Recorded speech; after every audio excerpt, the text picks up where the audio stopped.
Hello, everyone, and welcome to this Lorandom podcast at the end of 2025. I'm your host, Peter Bauman, the editor-in-chief at Lorandom, and today, very luckily, joined by the funny guys, the CEO of Lorandom, and our collection lead, Conrad House. And today we're discussing the year that was 2025. So we're going to be looking back on some of the highlights of the year, some of the big events, some of the big storylines of the year that we want to chat about. And then we are going to look back at some of our favorites, some of our favorite shows and our favorite releases and our favorite artists. Then at the very end, we'll maybe take a quick sneak peek into 2026. But yeah, so it was a big year and we have plenty to talk about and we are all very keen. So let's begin. I guess we can start with some of the big picture takeaways and what we thought was what do you think was the biggest sort of news or the biggest takeaway from this year, Conrad?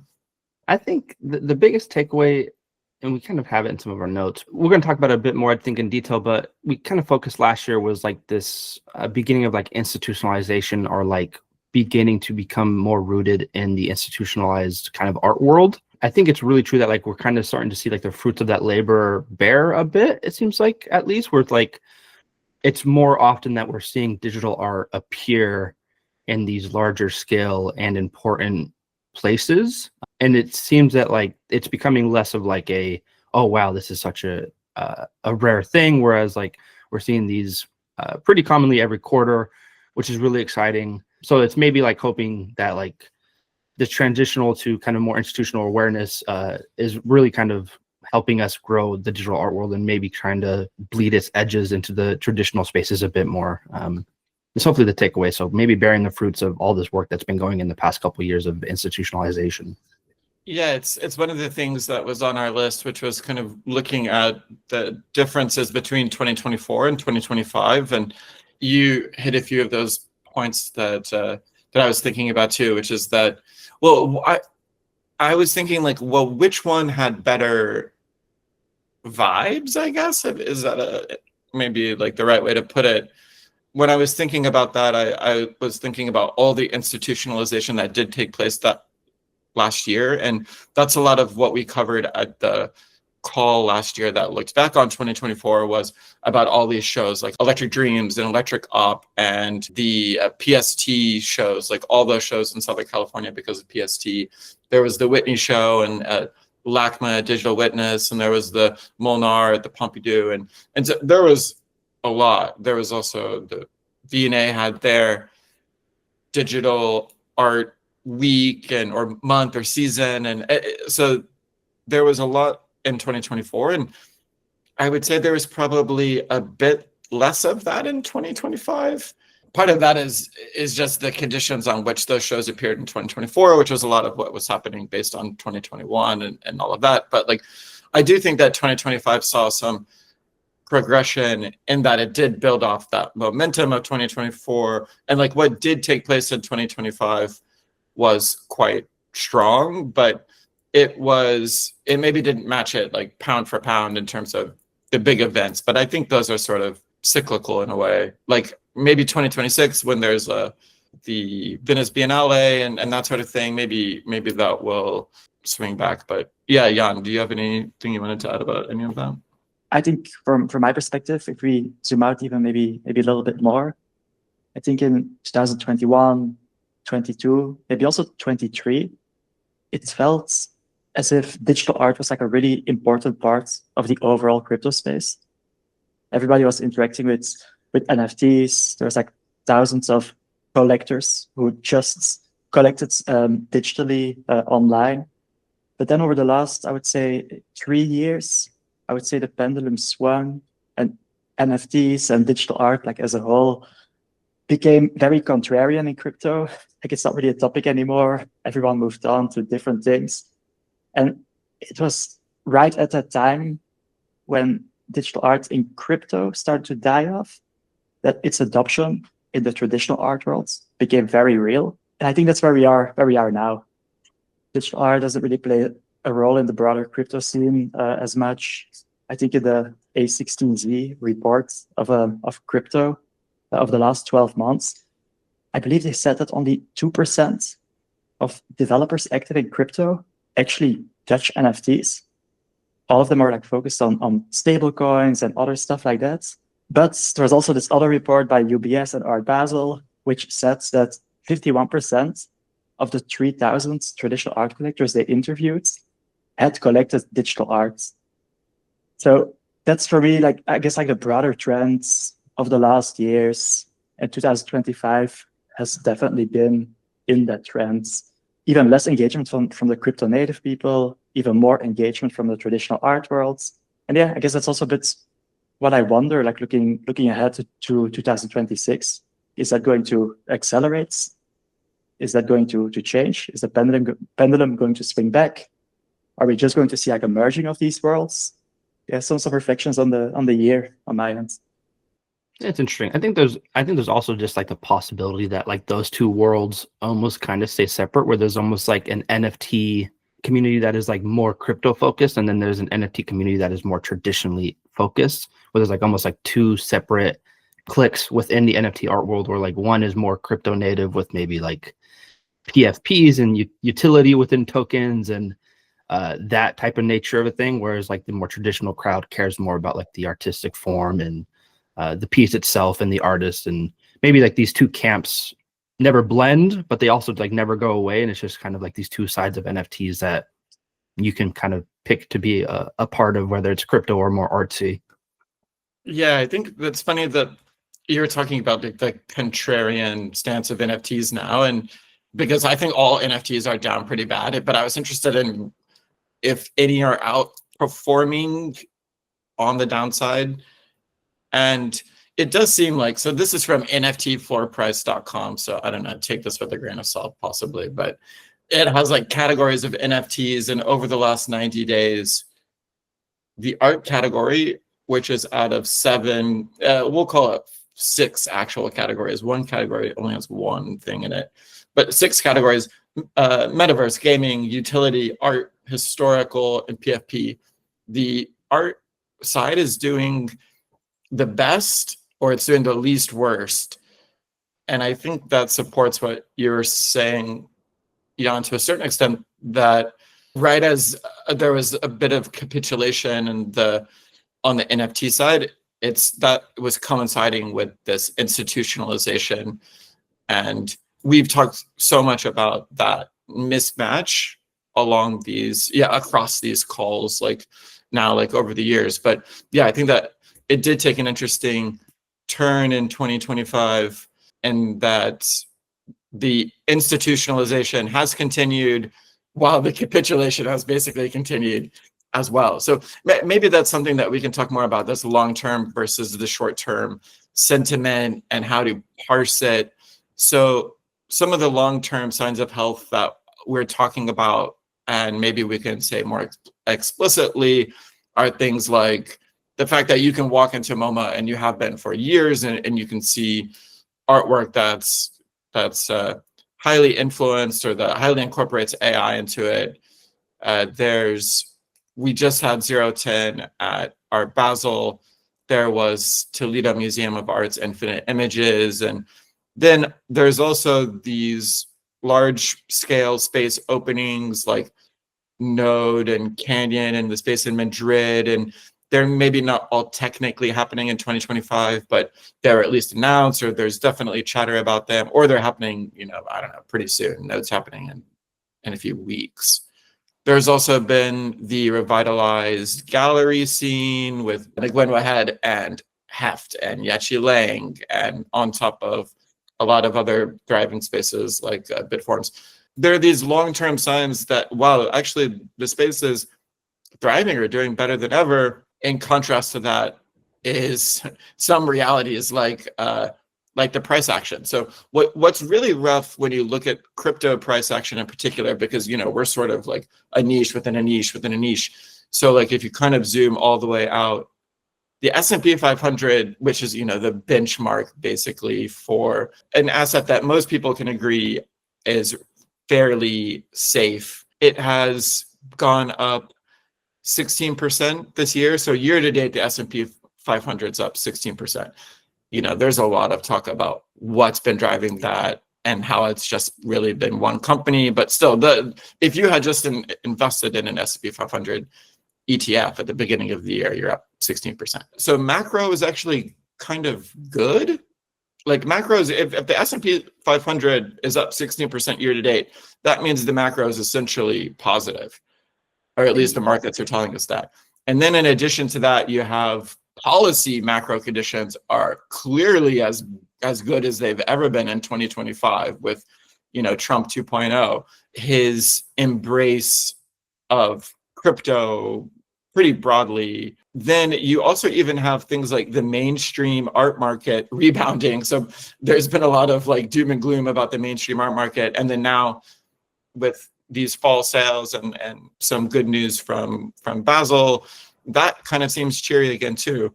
So one thing that's rough is that when there's all these sort of positive macro signals, everything's still down pretty bad. Like ETH S&P 500 is up 16%, ETH is down 12%, Bitcoin's down 7%, Tezos is down around 70% year to date, and then floor prices on NFTs are probably in general worse than that. What do you guys think about that? How do you guys think about these contrasting signals where it seems, in some ways it's as good as things have ever been, and then in other ways, it's rough out there?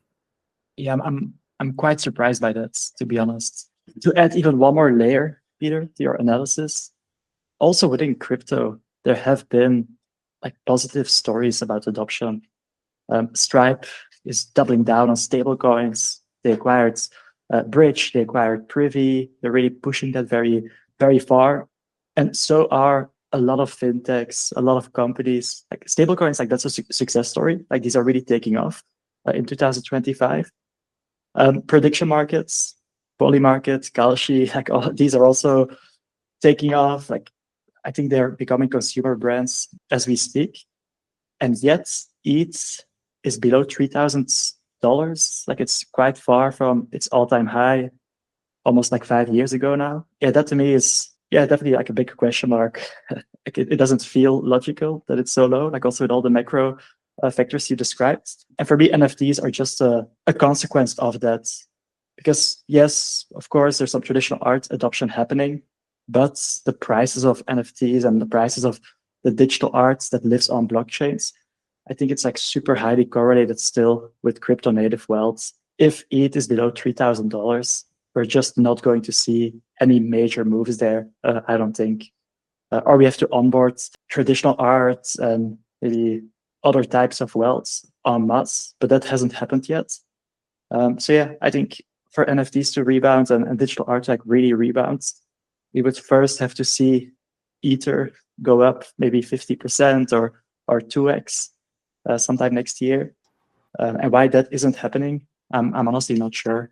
I think all like those like positive like global or macroeconomic things that you listed off, Peter, can almost in some ways feel like a facade of like what's actually happening with like real people in the world. We can like, look on paper and like S&P is up and all this, but like when you talk like a real human living in the world, I don't think many of them are that positive on the state of the economy and the outlook of the economy. I think a lot of them are worried. I think there's a lot of like fence sitting. They don't know if they should be bullish. They don't know if they should be bearish. They're very uncertain. I think you kind of mentioned it, Peter, but like the S&P growth has been growing for years. And I think it's always been like the talk of like, when is this going to stop? Like it can't just keep growing forever, right? We can't be in like the super cycle, the S&P growing forever, right? It has to have a downturn at some point. And you talk about like that one company holding such a big share and like NVIDIA and like this AI bubble that everyone's worried about. And I think just this morning, NVIDIA announced that they're going to be cutting back their GPU production by like 30 to 40%. There's a huge RAM shortage in the world. The entry and mid-level GPUs are going to drastically cut down. That's going to have some impact on their sales. Who knows how that's going to affect it? So I think with all that is like, there's a huge uncertainty. Like, yes, we can look at the paper. There's a bunch of green bars looking over the place. But like when you talk to real people, I think that are outside of the economy and maybe not looking at just those things, are like, I don't know what's going to happen in the economy. I'm hearing that we're going to go into a recession. So I think these uncertainty factors, no matter how good the markets look just by like fundamentals, like, man, your emotional state plays a big factor. And like what Jan said, like when ETH is down any bit, like that plays a huge emotional factor into all the crypto native collectors. And maybe if like something in the future that I could wish the most for is like that emotional connection diminishes as much as possible, where like the emotional connection is only related to the art, and that's the only thing that affects it. And the currency that is not denominating the art has no effect into how collectors can appreciate it, because it is a bit of a bummer when like great work is being released, but because Teslas look so bad at 55 cents, nobody wants to buy it, for example. But who knows, if that same piece came up when Teslas was $1.50, a collector's emotional state of spending money on it might be completely different. So you can't blame them. It's a tough thing to lose. So yeah, I think the estimates is that I believe around 80% of the S&P growth in the last year is actually linked to AI, or to like AI linked shares, and that's maybe 10, maybe 15 companies if you go a bit broader. Yeah, if you take that 80% away, that it's not 16% growth, but it's actually maybe like 3% growth, and that's barely beating inflation. There's not that many people who are working for these companies. There's not that many people who have exposure to the shares in these companies. For most people, life is getting more expensive and the economy is not really booming, I guess, outside of the concentrated AI boom. Yeah, I think that's a really good point, Conrad. And yeah, what you're saying adds to that. And one thing that I think about with how the traditional art market and like the sort of digital space, they both seem to be a bit separate, but they both seem to be also sort of coming together, emblematic of this institutionalization that we've been talking about that happened last year. This year, it's been happened with 0.10. So this is, maybe we're getting a little in the weeds here, but something that in philosophy that Hegel talks about, it's called like dialectical negation. And it's that like for something really new to be created, and if it comes from two different things, that the two different things kind of need to both die for that new thing to be created. And I sort of wonder, are we seeing that? I mean, are we seeing like both of these spaces struggle at the moment, but then at the same time, this new thing is being created and we're all part of that as well, and we're all going to be part of it moving forward. But while that's happening, these other two things are dying. Like, does that make sense? Is that happening? Or I wouldn't use the word dying. I think that's like a bit doom gloom. I would say it's more of like an evolution, if anything, where like you're not dying and like forgetting about your past self completely and having a new complete form. Like your evolution is still like being affected by your past circumstances. And I think that's what's happening here a lot, is like the past things that have happened have come together to create something new. And like this new thing is like an evolution of these kind of two separate things, creating like a symbiotic relationship with each other. But I wouldn't necessarily say it was dying, but maybe that's just because it sounds like a sad term and don't want to forget the past. Yeah, there's a big bit of cognitive dissonance in terms of how we are processing something that seems to be struggling, but also something else is forming before our very eyes, seemingly too. So that's sort of a bit what reminded me of Hegel. But I do think that's maybe a bit dramatic. But one thing that's definitely not ending or dying is just human creativity, basically. And I think one thing that 2025 showed us is that that's just as alive, and that spirit. I mean, well, you could debate maybe that too, but I think probably that spirit is at least as alive as ever. It's just maybe not, it's difficult to say exactly where that's always manifesting, and maybe that's not always the public side of creativity.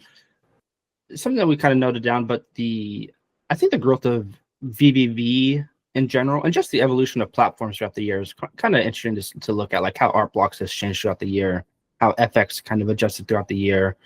And then I think we kind of wrote down like VVV being kind of the newcomer of the year when it came to kind of platforms within the space. And They were really fun to watch all year. The whole Solana Avant scene, that whole kind of evolution of adoption throughout the year was really cool to see. And just the flood of new work that was coming around that time on VVV, because it was maybe getting more traction, was really interesting, because it was a very niche pocketed corner of like these weird Avant NFT enjoyers. And then it got a bit bigger and we started to see whole new projects pop up on VVV from artists we hadn't seen. So it felt very similar to like Fxhash in a way of like it fostered a new creative environment that was very fulfilling and accessible, which is great. And that's something that I think I'm always looking for in the space, is open inclusivity and a lot of work being shared, because you never know what you might find.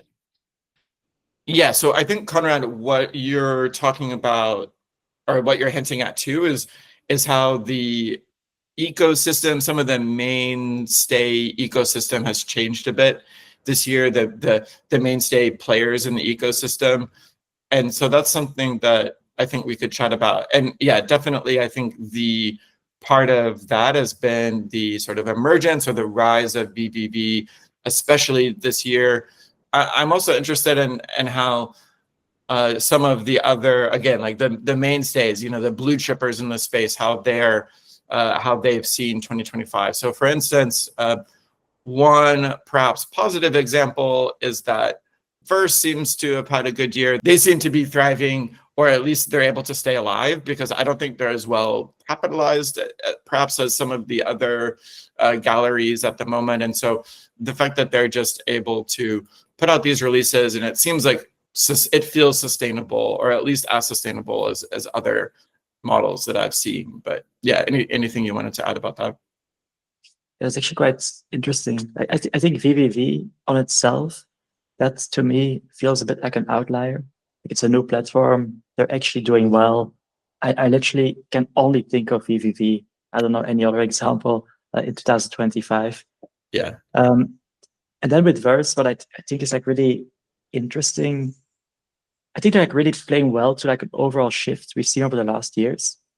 Because at first it was platforms dominated everything. There was NFT Gateway, there was Maker's Place, Art Blocks, Fxhash, like everybody was thriving. All the main artists, they were all using these platforms to bring their projects to life. And now we're in an entirely different worlds where like most artists don't even use a platform. They self-host their releases, or they work with like one developer to create the smart contracts. They bring it to a gallery. This gallery either presents it online, often on a dedicated websites, sometimes also takes it to art fairs. And I believe Verse is playing really well to that shift. At Art Basel, they're providing the minting technology for Colección Solo. I think also for someone else. I'm not sure, but a few galleries were using their technology, and I think that's probably something they're going to do even more. I think that makes sense, because I'm not sure if we will see like a full-blown return to the platform model. I think we'll probably end up in a future where there's hopefully hundreds of galleries, and they all run like very lean operations, and they all work with maybe 5 to 10 artists. I don't know if we're going to go back to the digital art platform as a startup, as a technology company with 10 employees, because the business model has kind of proven out to be at least very frail. I think most of them are basically out of business now. But yeah, if Verse can position itself to be the provider of the technology to hundreds of galleries, that might be super interesting for them. And they definitely have a lot of persistence. Like these guys they're not going to go away anytime soon. Like they keep adapting to whatever happens to them. So I think what you're speaking to is something like the atomization of the space, where, yeah, it used to be if you were a platform, it was like, yeah, if sort of to use a very dated reference, but like that if you build it, they will come, the artist and the community will come to you. But that switched maybe already even back in 2022 to you need to go out and find those motherfuckers, or you need to go out and find those people, because just relying on them to come to you may not work. And I think Verse was a bit early to recognize that, and that gave them some advantages. And they also just have a good team. I mean, they used to have Layla, Jamie, and Mimi, so like they started off strong, and they are continuing to do well. Yeah, and then I think we also mentioned VVV and are all impressed by it and have all used it, I think, and like it. And although I also think it probably, if I had to guess, experienced a bit of a peak and then probably a bit of a decline as well in the later part of this year from maybe the middle-ish part. And then also interestingly this year, we saw Art Blocks go and announce that it was ending its curated project with Quine from Larva Labs, and then now the Art Blocks 500 is coming to a close with the last 3 projects by Jeff and Eric and Daniel. That's coming to an end with some interesting projects that are, I mean, it's happening right now. I think this week is when some of them, they've been coming out. So Art Blocks is definitely repositioning. It seems like these releases are no longer going to be a big part of what they're doing moving forward. So it'll be interesting to see how they respond to some of these new realities and new conditions. One thing I thought was interesting was how Fxhash has responded. I think this year it seems like they were focusing more on the tooling side and the building it side. It seems like they've maybe shifted over the last few months to be maybe a bit more aggressive with some of the promotion of their releases and some of the artists that they have to release on their platform, and also just promoting or maybe they're just sort of lucky with a couple quality releases. But yeah, what do you guys think about how things are shifting with some of these blue chip players, Art Blocks, Fxhash, Verse? I think the Art Blocks one is nice to see. I think it was always like a matter of time before they had to put a period on the ABC curational list. What was that term that you used before? I'm already forgetting it, Peter, but the idea that something has to die before something's born again. I would think maybe that's a bit more related to like what Art Blocks has to do. Like they have to kind of kill off ABC and then start focusing on something new. But I feel like my sentiment with Art Blocks has kind of been the same for a while now. It's this idea of like, well, what's next? Like what's going to happen now? And like, I feel like that's what I've been thinking for a while now with Art Blocks is they've had like these new changes and like these structural readjustments, whether that's with like studios and how they're minting. But I'm still just thinking like, what's next? It doesn't seem like they've taken like a concrete next step of like, this is what we're going to be trying to do next just yet. So that's what I'm waiting for. I'm waiting for like some type of concrete evolutionary next thing that they're going to really try to push forward, or maybe that doesn't happen. Maybe they're happy with where they're at, and like the systems and structures they have in place right now is what they've always wanted. So we'll see how they kind of evolve. Yeah, I have a similar feeling with Fxhash as well. We know they're experimenting with art coins. They're still releasing generative art projects. They introduced this open form model of releasing generative art projects. So these guys are definitely, they also keep pushing, they keep reinventing themselves, they keep experimenting. Just really awesome to see. But I'm not sure if anything of it's stuck so far. I think recently they also announced that they want to go beyond generative arts and they want to have support for other types of digital art and photography. Like they want to expand beyond this niche, I guess. Also AI arts, things like that. But I don't think we have seen the final form of that. I'm looking forward to seeing what they do there. But I think that's basically with all platforms. I guess there's this feeling of what's their next move going to be, because we kind of know that almost none of them are currently financially successful. So just doing more of what they're already doing doesn't seem to be a winning strategy, which maybe that's wrong. Like maybe people look back and will be like, oh, if only they just waited and they kept doing what they already were doing. They were just missing this new user influx, which is about to happen. But of course, that's maybe like a bit of wishful thinking. And in the moment, all you can do is really try new things. Yeah, I think that is a good point. Yeah, I think 2026, we're going to see, well, we're going to be able to continue monitoring how these different platforms are are adapting, and I think it'll be fascinating to continue to watch. So one thing that I do think is interesting about what Fxhash is doing, and that their open form does seem to speak to something that I think is interesting, or that stood out to me this year, which was, so if I had to sum up the year, at least for me, in terms of like what I think the main takeaway was, is something I think for right now is a bit more obscure, but I think it's this concept of worlds. And that was sort of the takeaway for me for this year. So I guess the way that I think about worlds is I'm starting to think about them as on like from a higher level as these like complex protocol stacks. So if 2024, there was a lot of talk, especially at the end of 2024 and maybe the beginning of 2025, about protocol art with things like World Computer Sculpture Garden and Cycles and Infinite Garden and Pixel Decks. And then I think what we'll see maybe more next year is that these protocol stacks are going to become more complicated and build on each other more in ways that are not only physical and digital, but they'll be including AI too.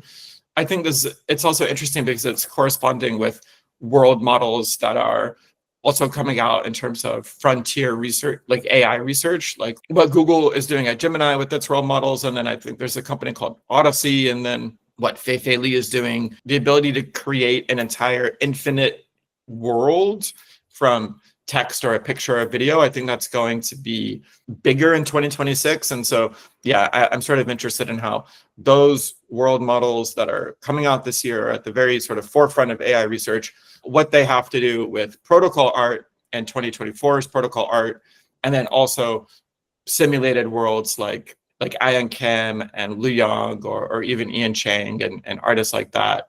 And so that's something that I'm thinking about a lot, sort of like how all those three things are related, because I think they are related. And one way that you can think about their relationship is that it's essentially the complexity of protocols is just increasing. And I think that's interesting that we're starting to see that and already take place from 2024 at the beginning of 2025 to now the end. Yeah, does that make any sense? Yeah, that's very interesting. Like the artists that you just mentioned, Peter, are they artists who already experiment with AI to generate worlds? Or is this more like procedural or manual world creation that you're looking forward to, like the next iteration of maybe these worlds itself being AI generated?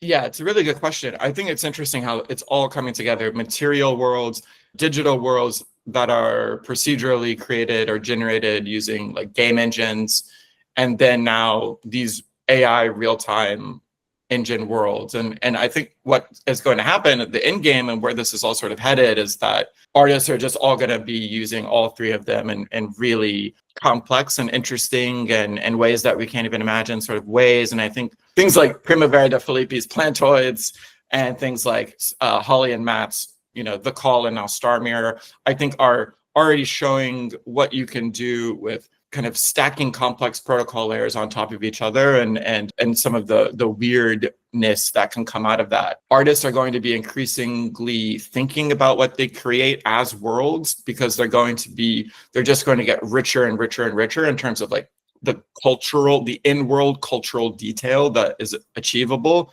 And then now with new technology, it seems like there's this impulse to make them more autonomous and give these worlds more agency. And then also with a technology, it seems like there's an impulse to make them living, to make them reproduce, and to make them create other outputs. And I know that's what Primavera talks about when she talks about protocols a lot. And so that's sort of to very circuitously bring that back to Fxhash, why I first brought that up in relation to them, because of I think they're sort of hinting at that or pointing at that with open form and what they're thinking about there. No, I like the evolution towards like building worlds. I think is like as these protocols get layered with procedural scripts, get layered with AI generational tools or machine learning, like the complexities between all these systems become so immersed And like you mentioned, Peter, like this constant like strive for like autonomous systems is like at some point like you're building like an autonomous human, and that autonomous human is acting within a protocol, and that's essentially like a worker within a system. And then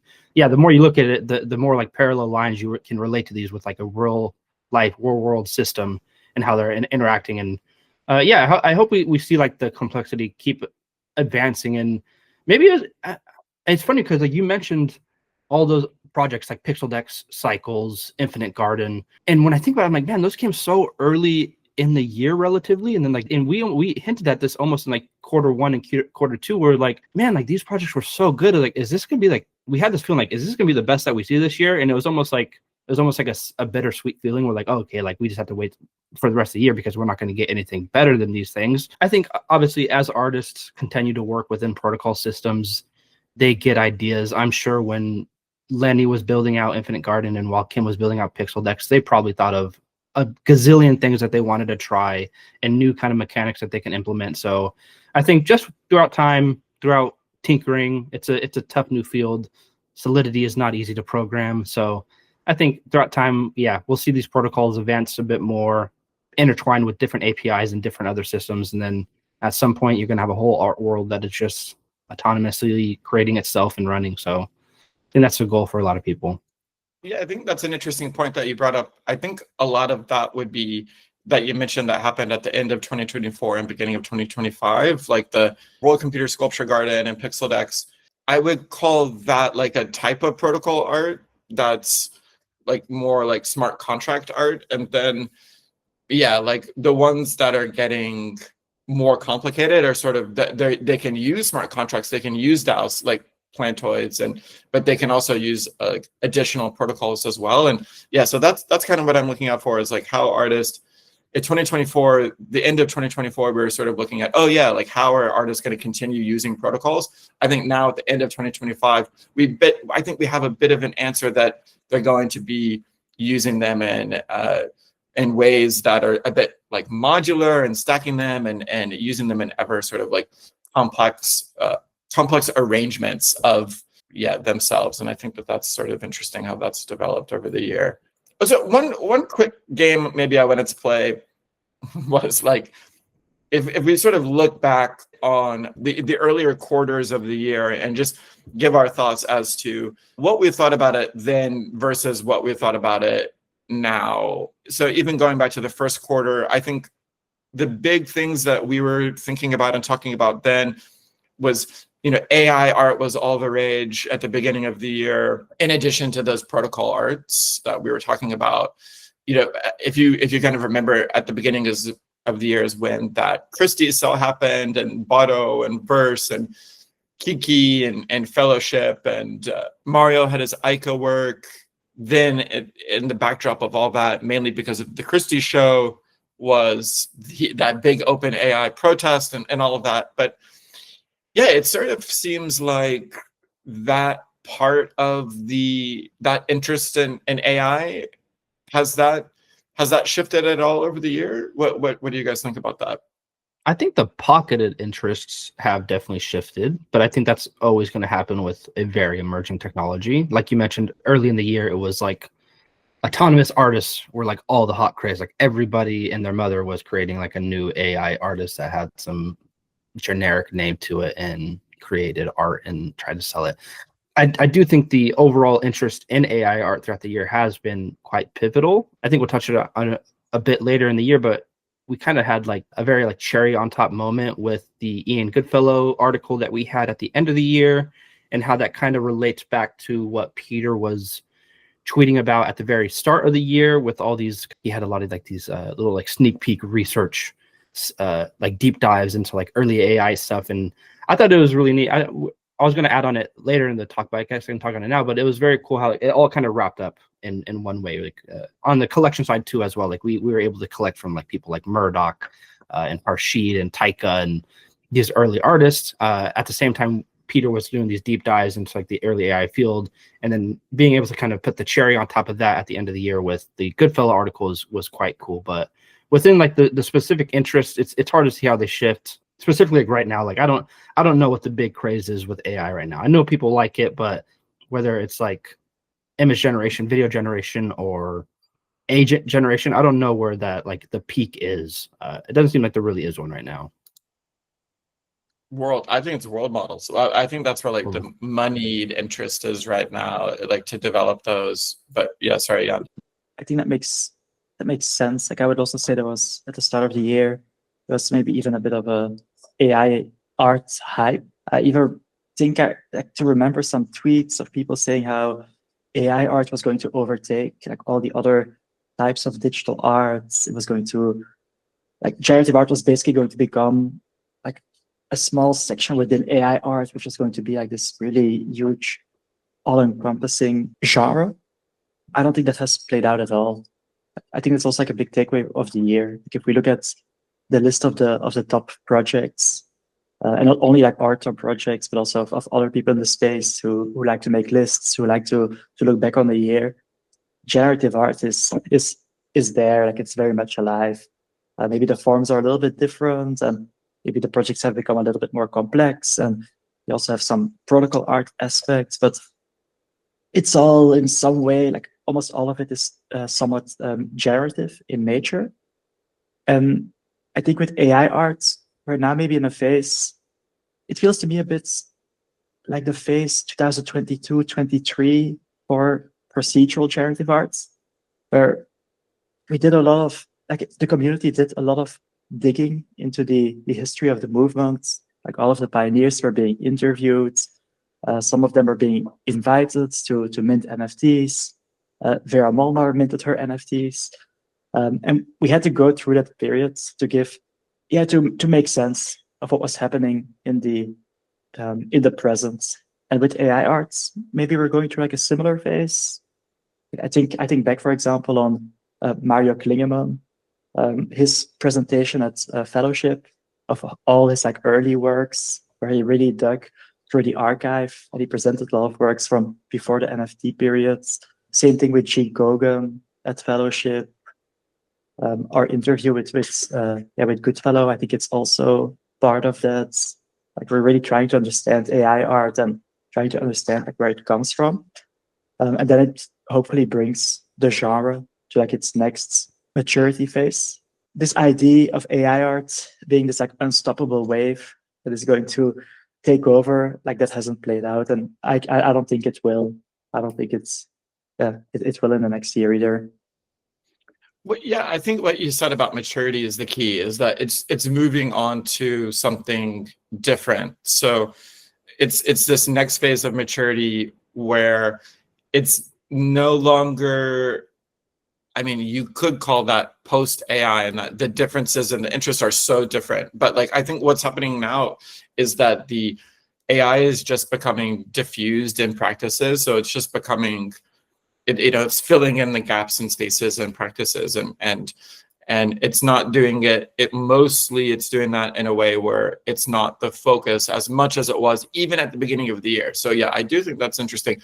I don't think agentic work and like what people like, Seth and Amicia are doing with Automata, like I don't think that is going away, and I think that they're doing really interesting stuff. I do think that the diffusion of AI within like almost or most digital practices is something that we're going to continue to see, and it's going to end up and result in some really weird stuff being made that I'm interested to see. From the second quarter, that's when a lot of the big announcements were these new spaces that were opening up. And that's when there was a lot of buzz about the new gallery spaces. It seems like we've kind of covered that. Third quarter, TMA, Infinite Images, Sasha. Yeah, I mean, we sort of talked about that with the differences between sentiment and everything. One quick thing before we do hop into the favorites, do we want to just say a quick thing, maybe, a few seconds each about, in terms of LaRandom, how we felt that the year went for what we were doing LaRandom or LaRandom adjacent as in terms of Raster this year. Jan, do you want to talk about your year that way? Yeah, sure. Yeah, as you guys know, like for me, the main goal, the main objective of the year has been to create and position Raster. We talked earlier in the in this discussion, like we talked about sustainability and how a lot of platforms didn't find a way to make money and they had to leave the space. For us at Random, like we have similar, of course, like similar realities to deal with.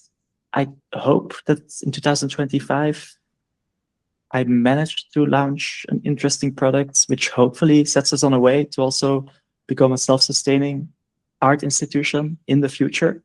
On what time frame that will play out, I'm not sure, but yeah, that's definitely why my focus has been on Raster. And yeah, with Raster, yeah, we're trying to make digital art collecting delightful. We're trying to make it easier for new collectors to come in and explore the digital art space, to start collecting. And if we can do that, then that will also have hopefully a huge impact on the markets of all these different artists. And hopefully we can go from, I don't know what the number is right now, maybe like 100 financially successful digital artists. Hopefully we can go to 2000s over the next years. And hopefully Raster can play a positive role in that as better market infrastructure for the digital art space. So yeah, that was definitely my biggest focus of the year. Yeah, I mean, I think it was a big development, the emergence of Raster this year. I mean, it was definitely something that I think has already begun to impact different artists in the way that they share their work and also, yeah, just think about their whole practice. Yeah, Conrad, you already sort of mentioned a bit of your high-level overview of the year. Is there anything else you wanted to say about it? Yeah, I was probably going to expand on it when we started talking about like the kind of the acquisition overview of the year a bit more, but kind of just the broader overview of like focusing on commissions. I think one interesting thing about 2025 was like, I mean, as the years have progressed from 2021, I think the rate of primary releases has slowed from platforms and galleries. And then with that, the amount of very interesting releases is even smaller at that point. So I think a lot of it is just like kind of being patient and seeing what's released. Like we mentioned, the early start of the year, I think, was super exciting with a lot of really incredible primary releases. And we've had great ones throughout the year. But a lot of, I think, the year was focusing on those commissions directly with artists, not having to wait for a platform or a gallery to come to you with a piece that you really want. Go directly to the artists. You know the work that they have. You know what you want. Try to come to a conclusion or a deal that you can work with them on, and always kind of getting a better insight on how that artist works, how the artist thinks about the work that you're acquiring. So that was a big high-level focus. There was also, I think, a lot of like kind of crossing T's, dotting I's this year with like looking back and like making sure certain artists that we had collected previously were well-rounded. That's something that we're always trying to do, make sure like sets that we really enjoy from certain artists all kind of well thought out. If we have like certain triptychs that we've been trying to acquire or hunt down for the collection, finishing those off. And I think another big focus this year was like, yeah, the early AI kind of hunt was a lot of fun. I think doing that kind of coinciding with Peter, as Peter was like doing these kind of deep dives into research and looking back at people like we mentioned, Mike Tycho, Ryan Murdoch, and like Tom White and Gene Kogan, and being able to acquire, I think, a bit more kind of not pioneering work, but a bit more historical work in the context of their broader careers was really fun. And I think a fun focus alongside the commissions for acquisitions. Yeah, it was funny when I did the Glitch residency in November, you know, Gene Kogan's there and like, you know, the people that are building Eden are there. And, you know, they're really big AI. I mean, these are like, I mean, Gene is like the OG machine learning and guy, really. And, you know, they're really interested people like Catherine Croson and Ryan Murdoch and, you know, these people that really hacked together these text to image tools and made them publicly available. And yeah, like those people came up like over and over again at Glitch. And I thought that was really interesting. So I definitely think that the pioneers, it's only maybe a few people that really know who the actual pioneers in this space are, like those proper nerds. And yeah, that all of that information does not necessarily, I think, reach the collector base as of the end of 2025. And then, yeah, in terms of the editorial, so I guess I'll talk more about like the difference in the fourth quarter. So one thing that we changed in the fourth quarter is that we started to focus more on being a bit more nimble in terms of our coverage. And one of the ways we did that was with having the Friday podcast episodes. So that was a way to sort of be able to look at what was happening with a bit more agility and to be able to maybe talk to somebody like, oh, tomorrow or in a few days, whereas a lot of the editorials take about, they take more like weeks typically to prepare and to get together. So yeah, giving ourselves a bit more agility with our coverage, I thought was one thing that we wanted to look at this year. And part of that was, our focus is a lot on history and sort of the philosophy of computation. And that's something that I'm really interested in, these like high level head in the cloud topics. But then, I wanted to sort of make sure that was also attached to reality as well. And I'm really excited. There's a huge backlog for the rest of this year. And beginning of 2026, we're going to have some cool pieces coming up with some contributors that I'm excited about. So yeah, good stuff coming up. But yeah, I think we can move on to our favorites of the year. This is maybe the fun, the fun part. Maybe we can start with our favorite group exhibitions or group shows of the year. Yeah, did you want to, how about Jan? Did you want to tell us what your favorite group exhibition or show of the year was, or release? I'm actually not 100% sure it's my favorite of the entire year. I'm not sure if I remember like every single group exhibition I looked at, but one that's caught my eye just this week, I think, or 2 weeks ago, is a really great group exhibition that happened in Japan. I think we give these guys a shout out almost every time we do a recording. But Neo Art Day again, that's like a really good exhibition. Matt Delorier presented like 5 new works. The series is called Latent Dispatch, I believe, which is like a research project that he's also installing at the VNA. He basically created this like machine learning model. You can prompt it, and then it makes like a 1-line drawing of how it interprets your prompts, which is then contrasted with like more interesting drawings like by humans, because the machine like always gravitates towards the average that it learns. I thought that was really interesting and really cool that Matt collaborated with them to present this new group of this new body of work. In 2022, 23, like everybody would have lost their heads. Matt Delorier released some new NFTs. I think now barely anyone noticed, which is also just an absurd observation. But then there was also some other artists. There was Libby Heaney. She presented some work that had to do with quantum computing, I believe. Then there was a whole list of, I guess, more regional artists. Katsuhiro Tanimoto, Yoshi Sodeoka. So yeah, overall, like a really, really high quality digital art exhibition that deserves more attention than what it has received so far. Yeah, just really quickly about Matt Delorier and this AI work that he's doing. Like we talked about how AI is impacting his practice earlier this year, or sorry, last year. It kind of reminds me of something Dimitri said in our 2025, the standout artwork of 2025 piece. He said, the technology has so rapidly redefined the landscape around my practice that it forces me to reconsider where my work fits in the future. And I thought that was really telling and yeah, revealing and honest thing to say. And I think a lot of artists are thinking about that. And I think Matt is too. And I think maybe this new work is an indication of that. But yeah, what about you, Conrad? What were your favorite group shows of the year or releases? Yeah, one I think I had actually mentioned on a previous, I think it was one of my quarter favorites at the time, but Yechi Lang's One of Us Is Real and It's Not You with Super Metal Bosch and Evil Biscuit. Just very fun show, very small space, but I think the overall like whole aesthetic of it was very fun. The kind of the Mons chessboard in the middle, the Drafella 3 physical triptych that they had there was really great in the frame that they had around it.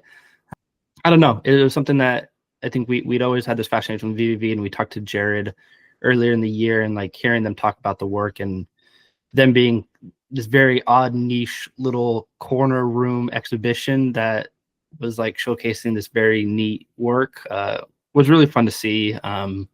Again, I think a lot of things that Yechi Ling is doing, they have a very almost better than anyone else, like an IV line directly into like the culture of the internet and the kind of the people that are around it. And I don't think anyone does it better than them. So it's really cool to see how they kind of showcase that in a physical exhibition. But when we think of more of like kind of generative, more of like code, procedural script generation, the Museum of Moving Images P5JS show was really great.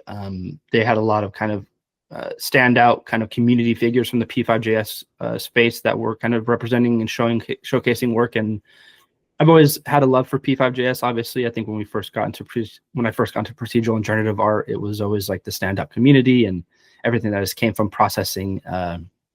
And what Lauren has done with processing and converting it to JavaScript is really incredible. And seeing an exhibition focus around that, I think, is really important. And it's been something I think has been missing for some time now. It's the impact of processing in P5JS is so impactful that I think there needs to be more said about it constantly. I don't think it's something that can just be ignored. I think it's something that has to be celebrated and reiterated almost every year. So if you saw more of these type of shows, kind of celebrating the systems that have brought us here rather than the artists necessarily, I think it's a lot cooler to see.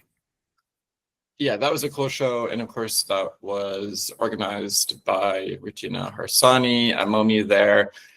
I really like both those choices, or yeah, all three of those choices. A few that stood out for me, the most memorable for me was probably at the Glitch residency too that I was talking about earlier.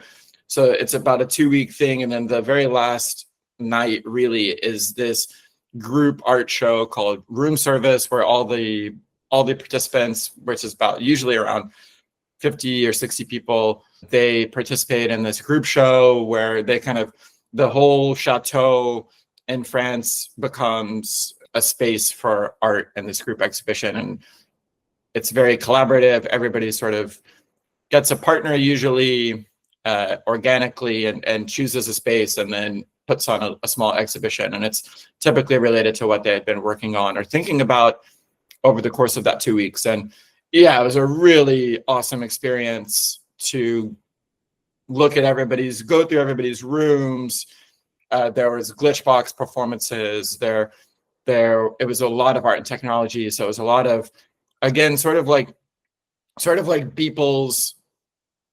So if Beeple's performances, I would say those are more experiments with art and technology, 9 evenings type scale events that were more the higher end, which actually it's a perfect analogy because those were also the biggest artists of the day, Cage and Rauschenberg and Childs. And whereas Glitch is a lot more of an experimental underground scene, so a bit more like Fluxus and Happening. So I thought the show was very, literally something I'll never forget in my life. So really cool experience. And then kind of similar was Basel Social Club, which is also like a big group of artists taking over an unorthodox space and kind of making every little nook and cranny into part of the exhibition space and part of the art. And I think that's really cool.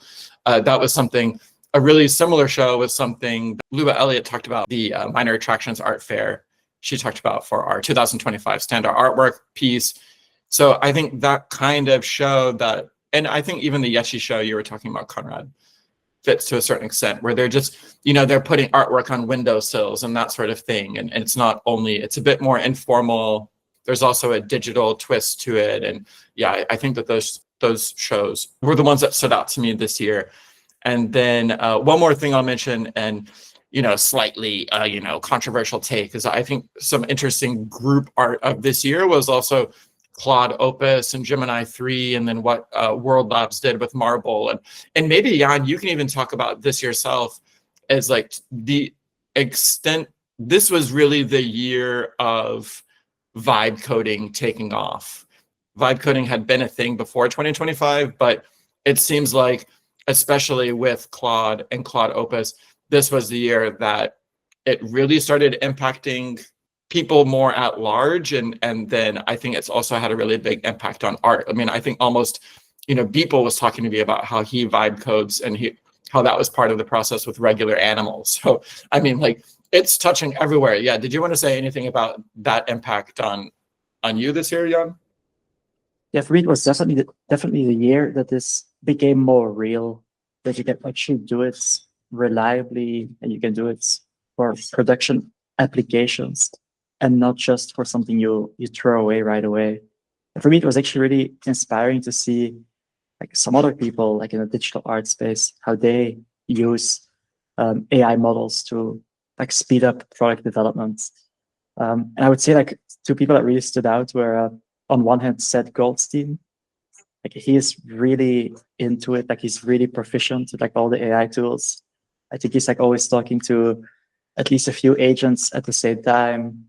He vibe codes like almost everything, I think, for Eden, like the agentic art platform he's working on.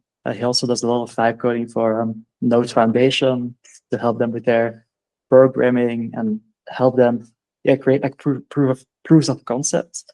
So yeah, for us at Raster, it has also become a really important part of the workflow. And I'm not technical myself. I'm not a software engineer, but I'm now also pushing a lot of code to the repository. It gets reviewed by my co-founder, Michael. Initially, I think a lot of it's, well, when we first tried this, it didn't work that well. But now the last few months, especially with the new Cloud model, Cloud Opus 4.5, it just works really well. It has totally shifted how we collaborate. And that's something I think in general that I would love to also see. I would say I would love to see even more of in the digital art space. Artists, collectors to engage with this. Because for me, that was also maybe a takeaway from this year, that there was more collectors who are also building their own websites to show their collection. And I think a lot of them were like very, I would say, tasteful presentations. And you could see that was also a way for them to express themselves. Like the interface was very, I think, said a lot about the collector and their intentions. And if vibe coding can bring us closer to that and can help us, can help every collector maybe creating like a really beautiful personalized collection websites, like that would be a really cool future to live in. Because before vibe coding, the only way you could do this was to use like a cookie cutter template from WordPress, and everything looked really boring and the same. And there was not much point to it. But nowadays they're getting quite good at design, stuff like that. Yeah, the ramifications of everybody basically being able to have their own personal dev, like that, we're just sort of seeing what's possible with that, I think, now at the end of 2025, and we've seen sprinkles of it. But yeah, I totally agree that it's only the beginning. It's only people that are like quite plugged into it that are really taking advantage of it at this time. And I keep bringing it up, but like at Glitch, like everybody was vibe coding everything. Like it was just like baked into everything that everybody was doing. And this was, and again, like these are like the nerds of the nerdiest nerds of the art and technology space, I'd argue, the most experimental, the most interesting. And everybody was vibe coding there. I mean, like, it was like, I mean, come on, like, what do you mean you're not? Like, it was like the air that was breathed in the castle.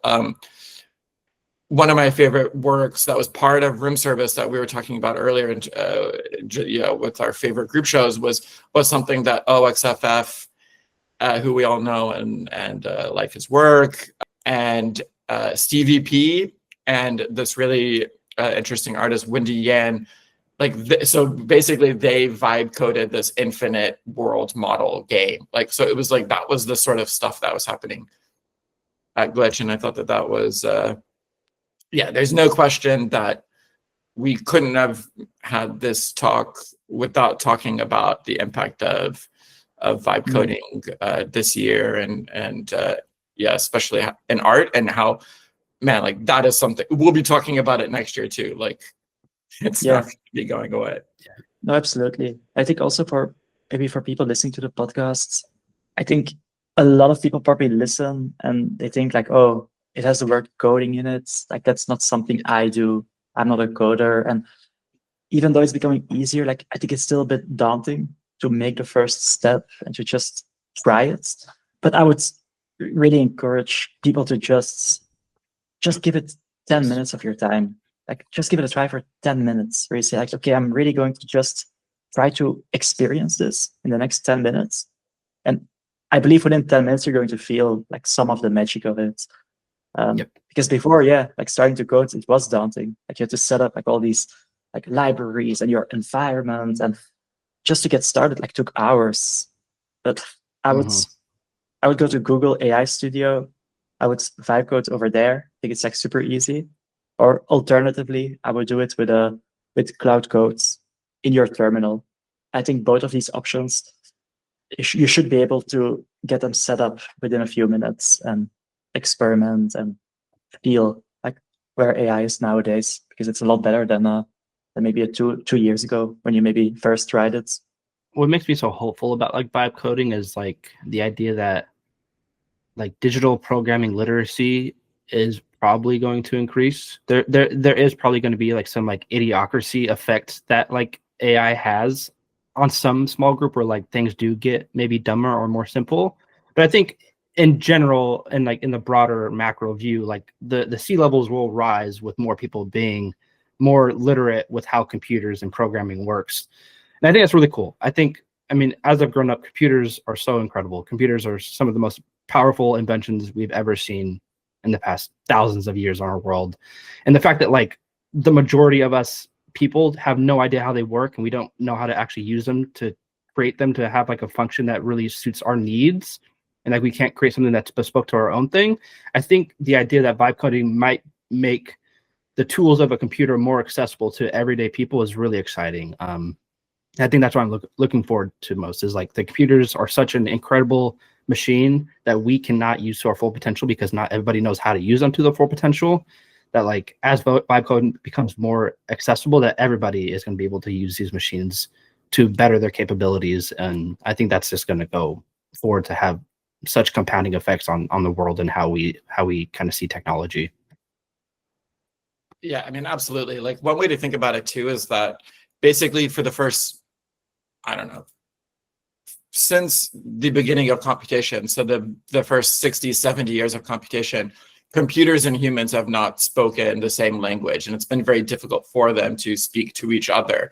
And you needed, like Jan, you were saying, oh, it might take you hours in 2022. Well, I don't know, a year before that, it would have taken you years or decades to like learn coding. And now, and increasingly so, humans and computers do speak the same language. Oh, and it happens to be, you know, English or whatever, the one that you happen to speak natively.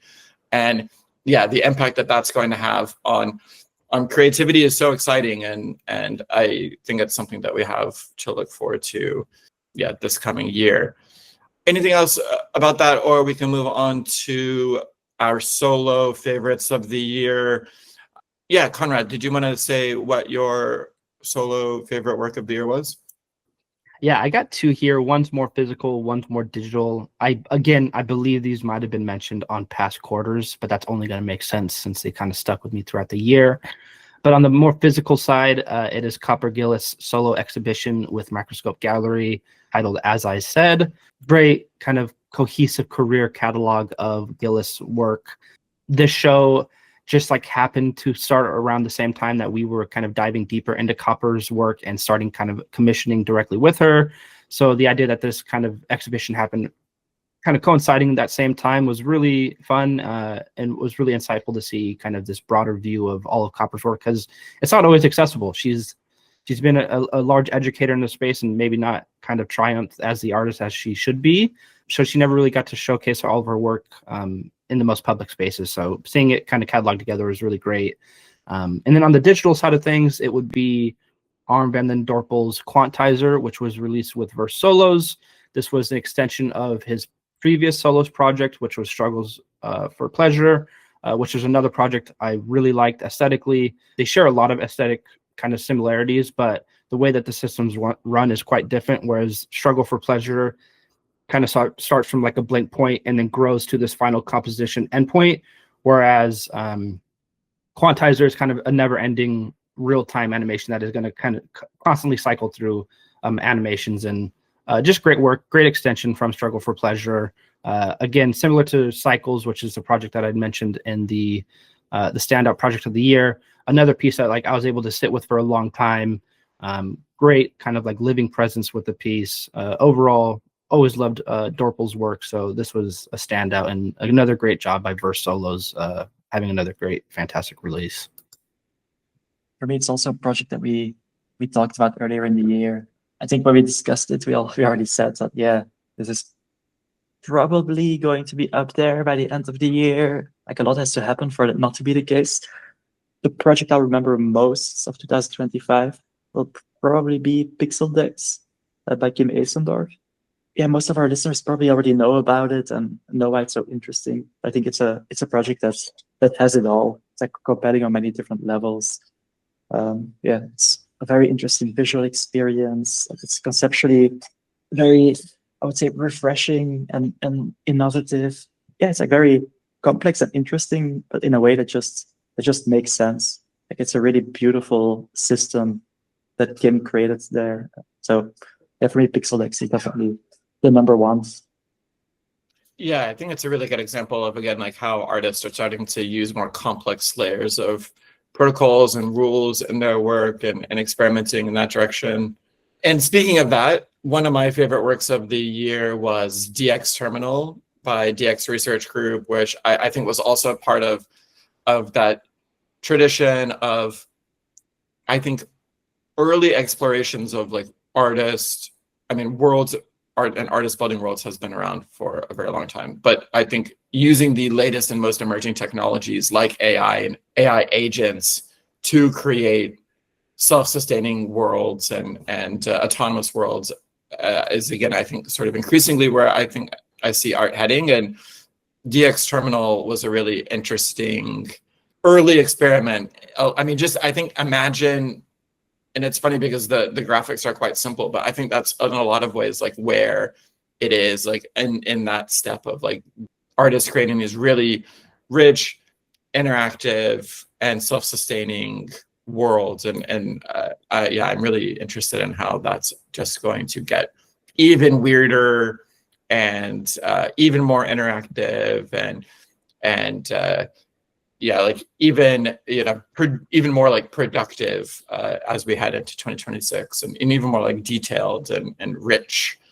Another one for me, I'm cheating a little, saying more than one, was Drafella 3. I wrote a lot about it. I wrote a big piece about it. So I won't say that much about it. You can read my 4,000 or 4,500 words about Drafella 3 by Evil Biscuit.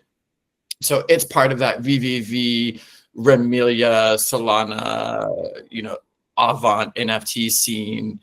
Yeah, the work, I think, is that, to be fair to DX Terminal, Drafella 3 is actually my favorite work of the year.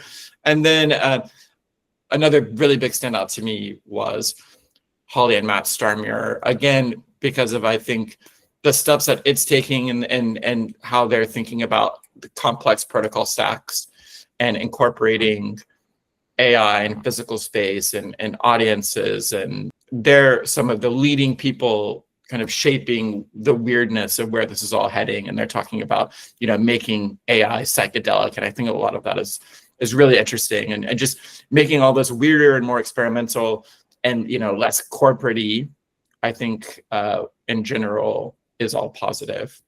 And then, yeah, maybe we can head to who we felt were the artists of the year. And yeah, Conrad, did you want to tell us yours? Yeah, so when I was thinking about this, I was trying to take like the same like thought approach I took when you asked about like the standout projects for the article. And I was trying to think of like, well, what artist was like I thinking a lot about this year? What artist was I constantly looking back and like spending time with? And the one that really stood out was Parker Ito. I think Parker in general had a really busy year, so he was always on the timeline in a sense. And I had known of Parker's work before the year, obviously, but I'd never really dove into it. But as I think the Avant scene kind of grew a bit more, I was spending more time with his work, whether that was like Mona Lisa's, Hyper Gamble, Your Lady, or even more recently, like Profile Picture, which he just released. Spent a lot of time with Parker, learning more about his like influences and kind of career as an artist, and really trying to understand, like, he's been here for some time. He's been in this field for some time now. He's been doing this aesthetic for some time now. Been really cool to see kind of how he's almost perfected this kind of maximalistic trait maxing composition form, but he's definitely been the one that's at the top of the head. I think there's honorable mentions, people like Frida Nake we'd mentioned in previous quarters for kind of the award, the SIGGRAPH award that he had won this year. I think a lot of the other VVV adjacent artists that we'd mentioned, Bosch, Evil Biscuit, all up there. I think a lot of like that VVV crowd in general could be like the group artist of the year. But yeah, I think Parker Ito is the one that stands out, and Frida Nake is an honorable mention for the SIGGRAPH award. Yeah, for me, it would be pretty easy to go for the same artist as the artwork of the year, Kim Eisenberg, but I'm not going to do that. I think another artist who presented like two really strong projects this year, and who I think is in general like just a fantastic digital artist, is Jan Robert Leegte, the net artist. I believe it was early this year, I think in January or February, that he presented Walled Garden. I thought that was maybe, again, Peter, talking about worlds, like it was also some type of world. It's like this like virtual digital garden. And what made it so interesting was that the collectors actually occupy the space, and everyone owns, let's say, like a hole in the wall surrounding the garden.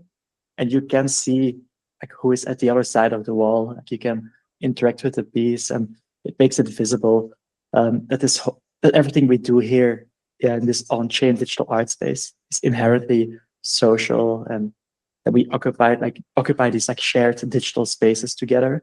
He also did another project later this year. I believe it was presented at Paris Photo. It was released on Forma. I'm not sure if it got a lot of attention. It's called Wanderer. It's a piece where I think he calls it a digital flaneur. It's like an autonomous digital flaneur who basically explores the globe in a random way. Like it just always takes at every intersection, it makes a random decision, and by doing so, like over time, it explores like the entire world, and people can collect the intersections as NFTs on Forma, and everything is recorded on chain. So yeah, in general, like I think two really great projects, like beautiful concepts executed in a really amazing way. I think Robert Leegte had another strong year and did really good work. Yeah, and I did some decorating behind me, as you can see. So you can't see the Jan Robert Leegte that I have hanging up behind me, but this cozy fire is well worth it. Yeah, I guess for me, definitely all good choices. Yeah, it's a little cheating if Drafella 3 was my favorite to say that Biscuit is then my favorite artist of the year, but I'm going to give a few. He's definitely one of them. And then that work that he did also with Parker, Heavy Liquid Graphic, earlier in the year that we also wrote about, or that I interviewed him and Parker about, I also thought was really strong work. Yeah, what Biscuit, just what he did alone with Drafella 3 is already enough for me. And then whatever else this artist happened to do this year, I think was also quite impressive. A couple of other artists that I wanted to mention were, so one of them is Beeple. Again, I just think that his practice is really interesting. How it's, I think, maturing. He gets a lot of flack, but I think that he's going from this sort of image-dominated everyday's practice that a lot of people thought was kind of cheesy and crude compared to, I don't know, maybe easy comparisons to like pop art, or like even kitsch, even worse. But what he's showing this year with like the emergence of his boxes, or his these kinetic sculptures, these kinetic digital interactive sculptures, I think is really interesting. And that along with these performances that he's having at a studio, I think you're seeing this really big, one of the most popular digital artists, his practice mature in a way that is quite exciting and I think healthy for the overall space. And then also I wanted to just shout out Claudia Hart and Copper Gillith. So Conrad, you've talked about Copper.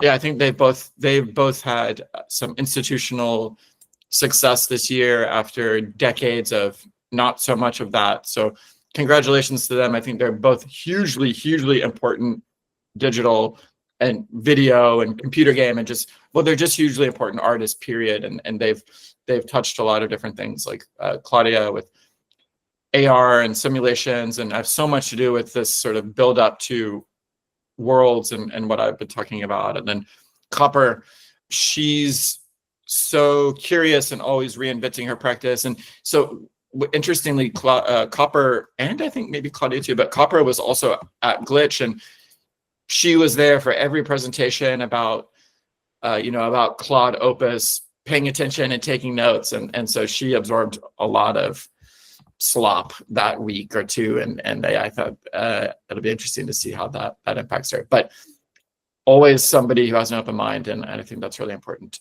Yes. Okay. So we looked at the artist. So Conrad, do you want to say anything about the acquisitions that you are particularly excited about this year? I mean, maybe we can just highlight a couple of like our favorites. I think we already touched on it before, but the commissions in the year were really fulfilling. Had a lot of incredible ones. We talked about it also in previous quarters, I think, when we did the Sasha Styles commission and how impactful that was to finally have Sasha and the collection, how impactful it was to have a 3-part series from Cursive Binary to be that part of the work that we got from her was really incredible. Copper Gillith, we had touched on, like being able to commission some of those DES kind of original plotted works was really fun. And then we have people like Juan Rodriguez Garcia, who's been an artist that, I mean, prior to La Random and prior to me ever becoming, I think, even quote unquote collector, was an artist I'd always really appreciated. And this year we were able to commission a real-time one-of-one unique software animation piece, which is just really incredible. It's an all-encompassing representative piece of Garcia's like anatomical compositional practice that he's done over the past couple of years, and being able to get a real-time algorithmic piece from him through that was really fulfilling. But I think another big fun part of this year was kind of like hunting down like old grails in a way, like pieces that Jan and I or the team had kind of discussed since the start of La Random. And I've always thought like, oh man, it would be so cool if one day we could collect X or Y. And one of these pieces was Bloom and Veiling by Anna Riddler. Still, I think a project that was so, it's almost like a joke to say it was so far ahead of its time. It's like, that doesn't even do it justice for what Anna did with that project. And we were able to finally acquire tokens, or essentially like discontinued tokens, from that kind of art performance, which was really incredible this year. And in that same vein, we were also able to acquire 3 pieces from the original A2P exhibition, which was, again, an exhibition that so far ahead of its time. Luckily, Ferrophile this year kind of had a task of kind of bringing those back to Ethereum, since they were originally on Bitmark, and reviving those old tokens, and then being able to go and actually collect some of those old tokens from some of the artists that originally participated in the A2P performance was really awesome. And the 3 pieces we got there were the Casey Rios piece, the Zach Lieberman piece, and the Sogun Chung piece, all really awesome. And then maybe just like the last acquisition thing I wanted to mention, which is kind of related to Raster a bit, but kind of like the discoverability that Raster has like provided for us. And there's been times where like it's hard to always have a constant eye on every platform and every artist in the space. But there's times where you come across like a piece that's listed and you're like, how the heck is this so cheap? Why is it listed for so cheap? Why is this on auction for such a low reserve? This has happened previously to like a couple of Zach Lieberman Foundation pieces where like Jan and I had came across, randomly checked his Foundation page. There's a really cheap auction that nobody was paying attention to. We were really happy to acquire 2 incredible works by Zach Lieberman. I believe this is like Woven Color Study in the collection. A similar kind of event happened with Andreas Gissen when we were kind of on Raster one day thinking about artists that we wanted to look at like their broader overview. And we happened to come across 2 pieces by Andreas that were local edit and video display unit that we had really not seen before. And Raster really provided us like a direct insight on like, hey, Here's where it's listed. It was a great price for it. Instantly acquired it. And I think something like that was just fun to see, like how Raster like directly impacted the acquisition process throughout the year and like made discoverability of pieces that we would have probably missed out on, bring them into the collection. So I think that was kind of a few of the focus. The commissions were really fun, hunting down those past grails that we never thought we'd be able to get. And then how Raster has kind of changed the collection process and discoverability a bit. Yeah, it was a really big year for acquisitions. So maybe really fast, I'll give a bit of an overview of the content that I think stood out or was exciting for me this year. Over the last few months, a couple have stood out. One was the Drifella piece, just because that was a bit of a labor of love for me and it nearly killed me to get it out. And so those I'm always a little more, I always feel are a little more precious to me. And so that was nice. And then, yeah, I think that interview with Ian Goodfellow was really special. He's somebody who's really high on my list in terms of AI pioneers that I wanted to talk to, if not, basically right up there. So getting able to talk to him, and I mean, just the impact of GANs is just so unquestionable and so cemented that talking to him was really valuable and really important to me, at least. And I mean, again, the last time I'll bring up glitch, but if there was one word that was brought up the most during that residency, I think it was the word GAN. Like, honestly, like it was talked about so much. There's just the fact that all these AI nerds, like they're all, if they're not, dealing with them currently, they at least have. And all that excitement about, VQ, GAN, and clip and the early text to image, again, it all was based in GANs. So yeah, talking to Ian was really special. And then just for the whole year, pieces that stood out to me.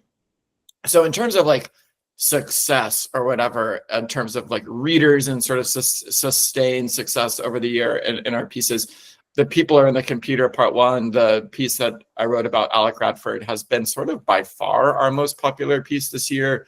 And then the piece that I'm probably the most proud of is the piece that Yasha Reichardt wrote for us for our 100th article about Gabor Bacchus Common Room, which was not only like super interesting original scholarship by Yasha fucking Reichardt, but also it was just really special that she took the time and wrote that for us. So I was going to echo what you said, Peter, about Ian and about Radford. So it doesn't add much value, but that, yeah, to me was also the two editorial pieces that really stood out, like the AI researchers, like the most important ones, maybe in recent history. But you articulated it really well, so we can maybe move on. To wrap things up, I think the last thing that we can look at is kind of looking ahead, peering up over the horizon to look ahead to 2026 a bit, especially maybe that first quarter. So are there any shows or exhibitions or events that you're looking forward to? I would say that the obvious one, at least for as far as this space is concerned, in the next month or so, is the node opening on January 23rd. Yeah, but is there anything else that you guys wanted to talk about, especially in the first like few months of before we have our maybe quarter one talk? I think, I mean, we didn't talk about it too much here, but the 010 initiative and where it goes from here is going to be really interesting. I think we kind of discussed it before in some of our previous chats, but with Art Basel Miami, they had such a arguably like the strongest list of named artists you could put on a roster to garner the most interest. You're talking like Beeple, Xcopy, Dimitri, Kim Assendorf, Joe Pease, cream of the crop, freshest cream of the crop you can. I literally don't think you can get any better than that. So they really knocked it out of the park in getting all those people there. The list is so legendary. It's an all-star roster that they picked, and they did such a good job of it. But it makes me almost a bit worried of like, how do they beat this? Do they even try to beat it? Do they need to beat it? I think we talked a bit more about like maybe having a bit more regional focus on, okay, if we're going to Art Basel Hong Kong, having a bit more Asian artist focused display might be needed, but just where they go from here. I think again, I keep saying it's such a big all-star roster, but it wasn't also just all-star roster. I think the execution of a lot of things went really well. A lot of the booths looked great. A lot of the interest from the Art Basel crowd looked incredible. I wasn't there, so I'm only kind of seeing this vicariously through posts and videos I see, but it seemed like that digital section was booming compared to everything else. So maybe they don't have nearly an all-star roster that they had at Miami, but the same type of interactiveness or maybe impactfulness with the general Art Basel crowd can still be that big, which I think is more important than anything else. Who cares if the crypto crowd is excited over Joe Piece and XCopy being there? Maybe the traditional crowd doesn't know who they are, and as long as the installation and the boosts are fun and interactive and new and refreshing, that's all that needs to be. It doesn't have to be the biggest names. So excited to see where they go from there. They really knocked it out the park on the first one. Maybe that's also an overall theme for 2025 and looking ahead at 2026, that there have been quite a few, let's say, like ambitious projects that have been initiated. You mentioned 010 Conrad. You mentioned Node Foundation, Peter. There's the Canyon opening in New York. Colección Solo opened its new building in Madrid. Like all of that happened in 2025. That's probably the most exciting thing for 2026, because all of these people, like they invested, some of them like tens of millions of dollars into just getting the project initiated. So I think for the next years, we can expect a lot of like very ambitious programming from them. They're going to keep investing their resources they already have. And Node Foundation, I'm quite excited about that one. Also specifically because it is being run by people who have experience with Bright Moments. And I think Bright Moments in 2022, 23, like it was such an important organization in our space. And they did a lot of things like extremely well. And I think for Bright Moments, it was never just about working with the top names. Like they were always pretty, I would say, democratic, and they also always try to make connections with the local artists who could be like very emerging. And I expect them to bring like a similar philosophy to Node. So I think Node is going to be like a really important connection point in the digital art space moving forward. So yeah, that's probably what I'm most excited about in 2026, like seeing how they execute on their very ambitious plans. Yeah, there's going to be a lot of digital programming between Node and Solo or on Chaos, and then Canyon, and even like what Rafik is doing. Yeah, that's interesting about Node. One thing that was interesting that you were saying, Conrad, about Basel and Hong Kong that I agree with and wanted to echo. I was talking to a collector friend of mine about this earlier. It's like, are they just going to kind of rerun the same programming? Is it going to be the same artist? Because like the blue chippers don't change if it's Miami or Hong Kong. It's still the blue chippers are still the blue chippers. Are they going to?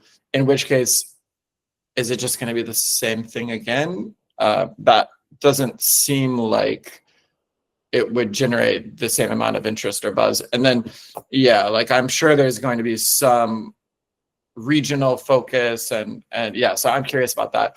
I'm also curious about how that will just continue to evolve, like going then to Basel, and then how that's going to sort of mix with the digital art mile, with Art Meta's digital art mile that they've done the last 2 years during Basel. And I spoke to Georg. I won't say where.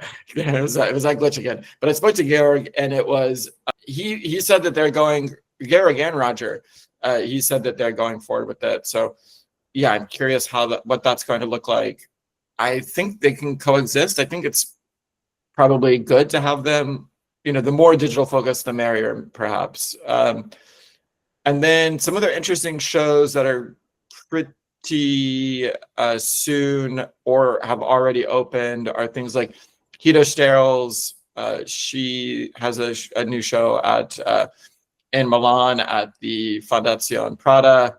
Looking ahead of a little bit more, there's like the Whitney Biennial this year, there's the Venice Biennale this year, and I know Matt and Holly are going to do some interesting stuff in Venice that's going to coincide with the Biennale. I'm sure there's going to be some other interesting stuff that is also coordinated around the Biennale that is it's like a fire that attracts. So looking forward to that.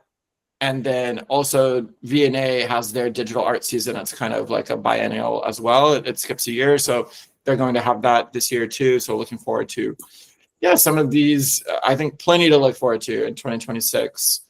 And yeah, and of course things will come up and pop up as well. Yeah, is there anything else that you guys wanted to add about anything else? I was just gonna say, like, maybe to leave it on a positive note, like, because I do think for a lot of people who are listening, it probably has been like quite tough, like the last years. I think many of them probably would have hoped that economically things are a bit better now at the end of 2025. But maybe this is just me being like an eternal optimist. But I do look at 2026 and I do think this could be the year that things turn around and change for the better. Because to me, it does feel like there is a really good setup right now for reasons that I mentioned before, but crypto is becoming more and more mainstream. There's like breakout applications happening there. The number of wallets is increasing a lot.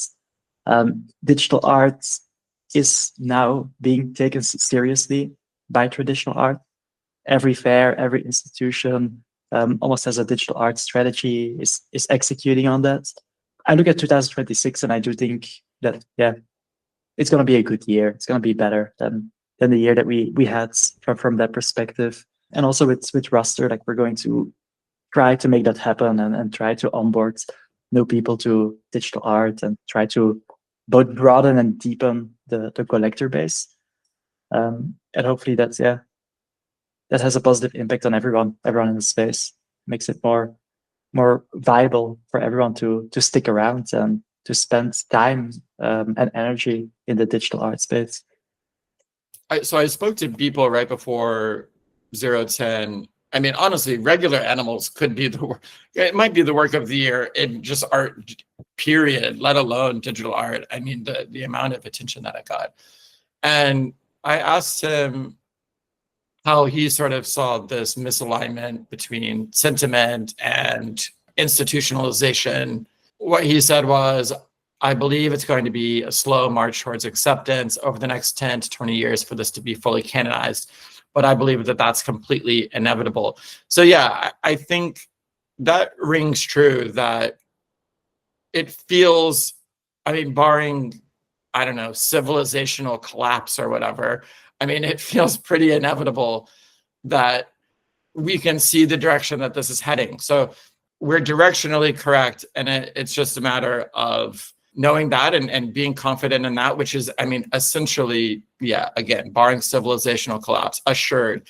And so it's just about hanging on, maintaining your interest and recognizing that it's going to be a long-term commitment and involvement, and you're part of it and you're in it. And that should be exciting, that you're into this new thing, you're creating this new thing, or you're at least part of a new direction and a new turn in art. And I think that that's hugely worth being involved in. And all the interesting things in art are happening when nobody's paying attention to it and it's not making any money anyways. And I think that that's definitely happening, and it's really exciting. So a lot to look forward to. Can't wait for it. And I think we covered a lot of interesting stuff today. No, well, yeah, thank you guys so much. I mean, this was really great. I always really enjoy these chats. I mean, they're so similar to how I think we would chat just privately. And so, yeah, I really appreciate it. Thank you guys so much. And thank you all for listening. Yeah, Kat, say hi. Hello, cats. Bye-bye. Bye, guys.